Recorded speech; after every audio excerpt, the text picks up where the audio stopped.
Ayan, shoutout mga kalingap. Andito po muli tayo para mag-reaction.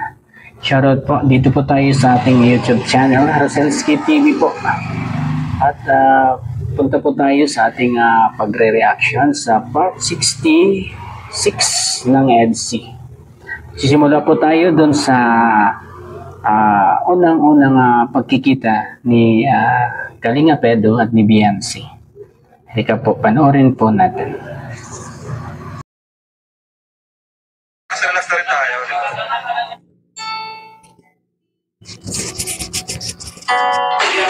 Hello. Parang umiiwas ka. Ba't nagsusulo ka dito? Hira ka. Kanina ka pa. O isang araw ka pa pala. Hindi mo pa ako binabati. Sinali ka. Binati na kita. Kaya nga, pero parang hindi ko ramdam eh. Wala ano, sinabi ko na eh. Matampuin masyado sa Kalinga. Oo. Hindi daw. Pansin ko. Oo nga. Pansin ko kasi parang ano. Parang ang cold mo ngayon. Lamig na nga ng panahon. Ganyan ka pa. Kaya naman ha. Bakit? May problema ba? Wala. Saka sa mga post mo tayo kung ano-ano. Nakakano. Sorry, hindi ko hiya ako. Ayun, napapansin ni Kalinga Pedro yung mga post ni Biancy sa FB. Kaya naman. Kay Kalinga Pedro, no? Walang joke. Ano kasi, hindi ko maiwasan. Maisip yung maiwan niya. Activities yung Hindi ko pwede.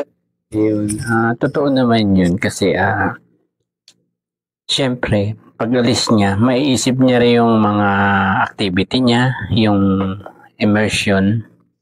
Sa halip nga naman na kasabay na siya ng mga ka-eskwela niya, mahuhuli pa siya. Kaya hindi talaga mawawala sa isip ni Biancy yung mga ganong bagay.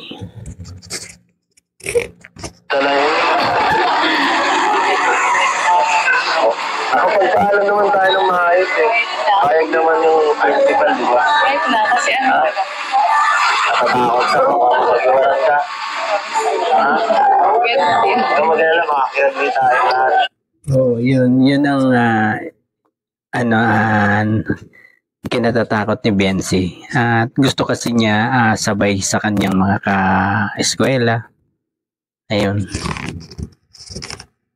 Ikaw pala. Ang huwag ko naisipin yung birthday mo ngayon. Tama. Ito kasi. Ito kasi pinapahirapan sa sarili mo. Pagutin mo na kasi ako.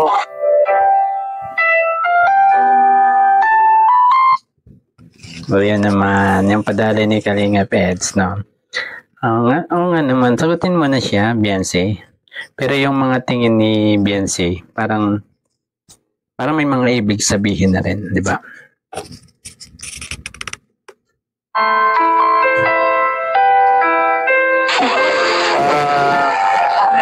Hindi mo na kailangan mag-aaral. Secured ka na.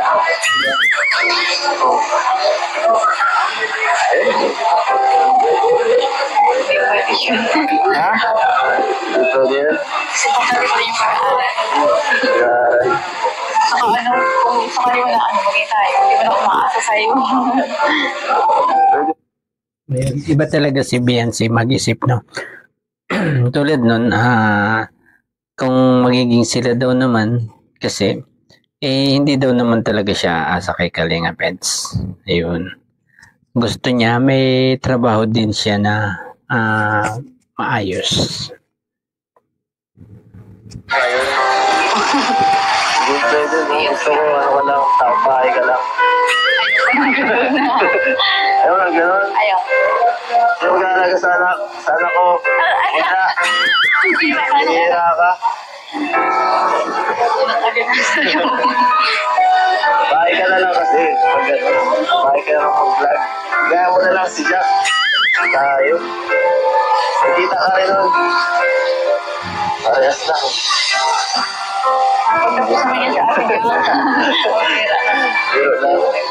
Napangiti lang kita. Lungkot mo dyan eh.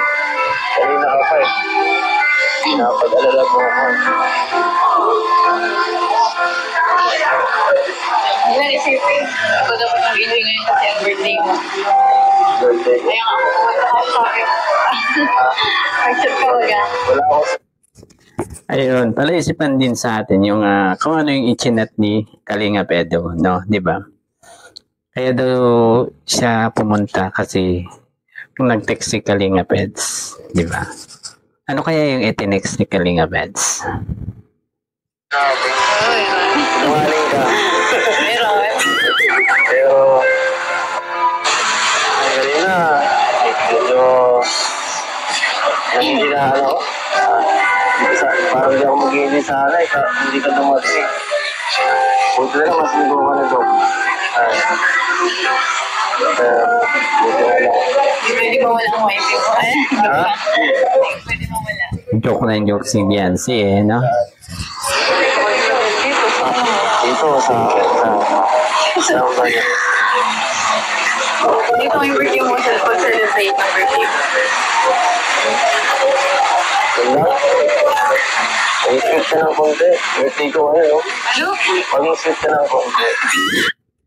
Kalinga Peds, parang nag-ano yan dyan, no? Di ba?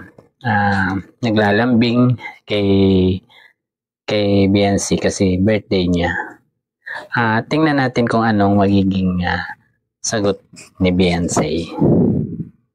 Kami, para naman, nangihinaan ako dito pati, oh. Ayun mo ako dito.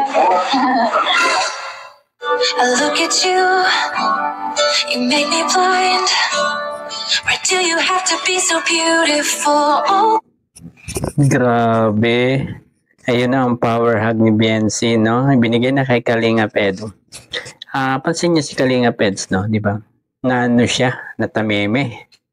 Hindi niya inaasahan na ihahag siya ni Biancy. The time.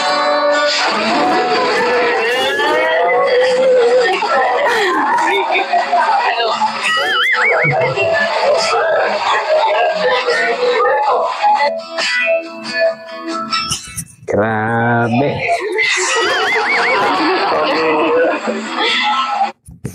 Natawa kay Kalinga Peds. Oh, ang bilis. Mabilis ang pagkakahag ni Biancy, no?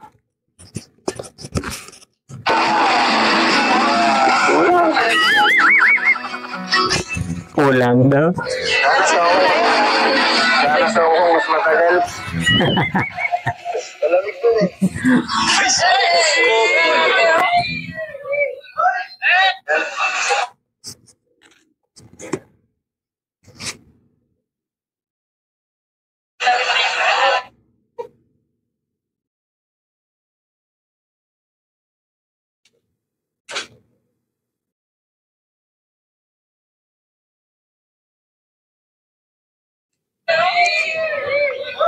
Yan, ito yung magbo-blow na sila dalawa ng cake. Silang dalawa ni Kalinga Ian. At magme-message ang bawat isa. Sino mga naman birthday? Si Eduardo una? O ikaw muna, Eds. Yes, ako wifi. Wait lang. Ano muna? Message muna. Message. May... Kala?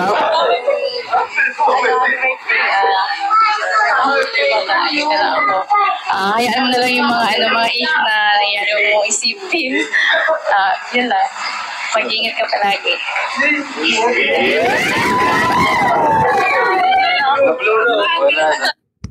Grabe.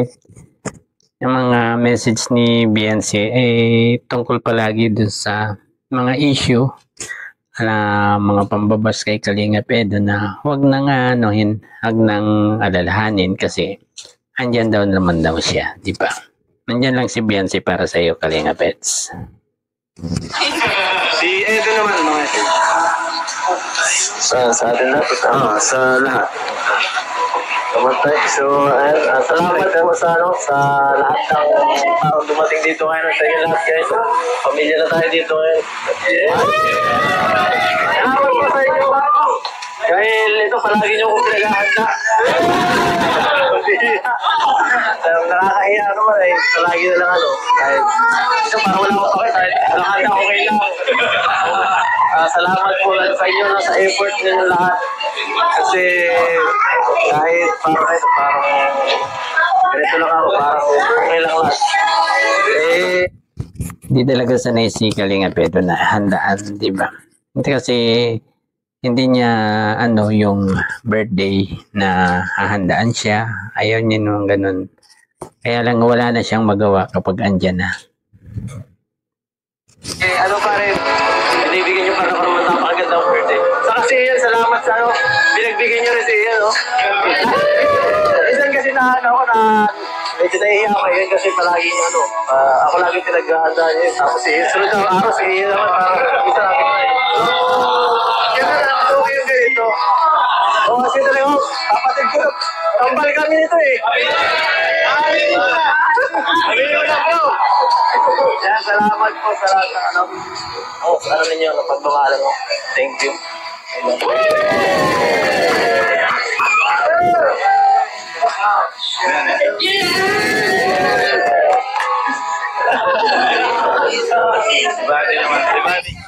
Kiss daw kiss.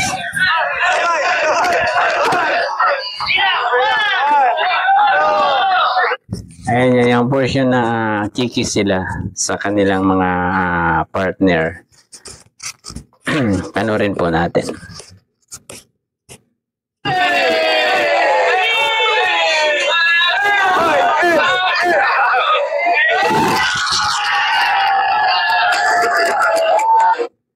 Ayun naman. Forehead kiss na naman ang ni Kalinga Pedro. Di ba? Oo naman. Nakakailan ka na, Kalinga Peds? Happy birthday! Message kayo. Sino mawala? Ako muna.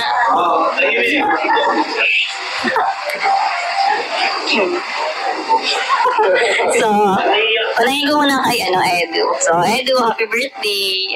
Mas matanda ka na sa akin.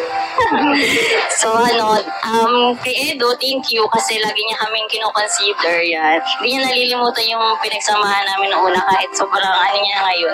Sobrang famous na talaga. And so, proud kami sa iyo lagi. Kahit hindi na tayo masyadong nagkakasama. Pero, pag nasa bahay kami ni Ian, lagi namin tinitingnan yung mga vlogs mo. Nakaka-proud naman sa Eds, mga achievements niya.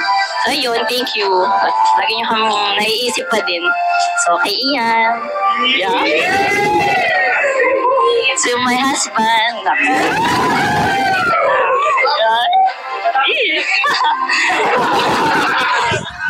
Mukhang kinikilig din si Teacher Amy.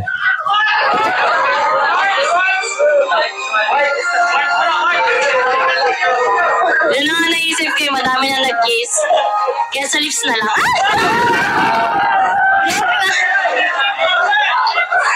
Joke.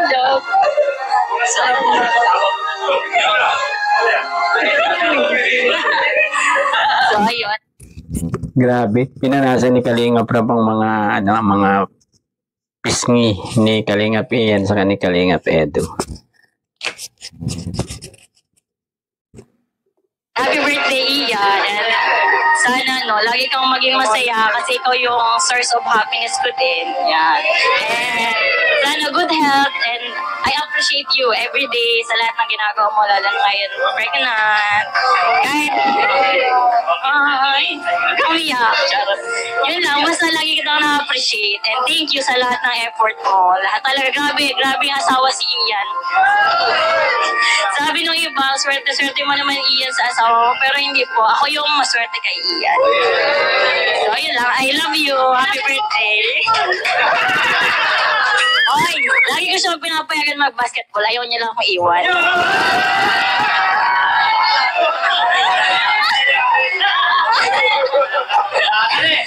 Ganun niya ako kamahal. So yun lang, happy birthday sa inyong dalawa.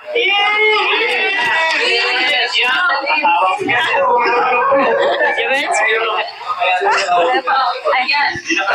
Ano po kay Kuya Ian? Happy birthday po Kuya Ian. Yun, thank you po sa pagiging kuya po sa aming mga angels. Wish ko lang po, good health. Tapos, sana mas, maging masaya po kayo habang buhay ni Ma'am Emmy. Maging, mabuti po kayong tatay sa magiging baby po.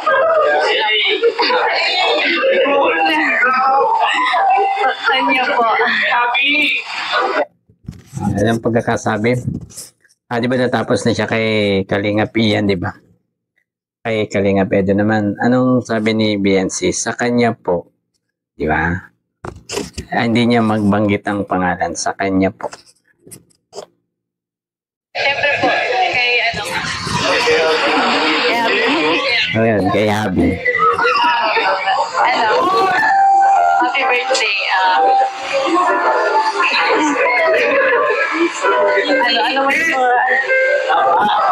Ano man yung mga pinagdadaanan?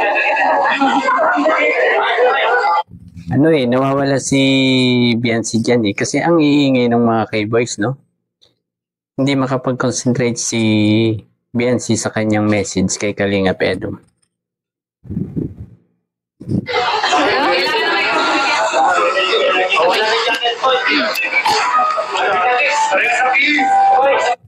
Tulad yan, hindi pa tapos ang message ni BNC, nag-iingay na sila, di ba?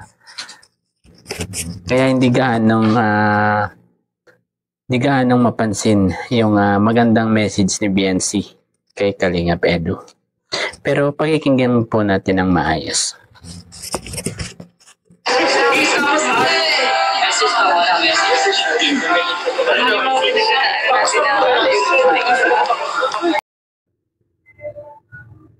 Ayun mga kalingap, napanood po natin ang magandang serye ng EDSI. Ang birthday ni Kalingap Edo. Napaka-sweet nilang dalawa, di ba? Sabi ng iba, baka may napansin daw sila na medyo daw umiiwas si BNC. Hindi po totoo yun. Ganun lang po si BNC kasi naalaala niya yung kanyang may iwan dito sa Pilipinas habang nasa Hong Kong sila. Ayun po. Siguro napansin nyo na hindi ko sinama yung update sa bahay. Magpapanibagong reaction po tayo para sa bahay natin. Ayun. Hanggang dito na naman po ang ating pag-reaction. Pakisuportahan po ang Ama ng Kalinga, Kuya Bel Santos Matubang, Ate Edna Vlogs at Kalingap Love. At ang K-Boys, Kalingap Edu, Dr. Love, Kalingap Dan, Kalingap Tata. At hanggang sa muli po. Bye-bye.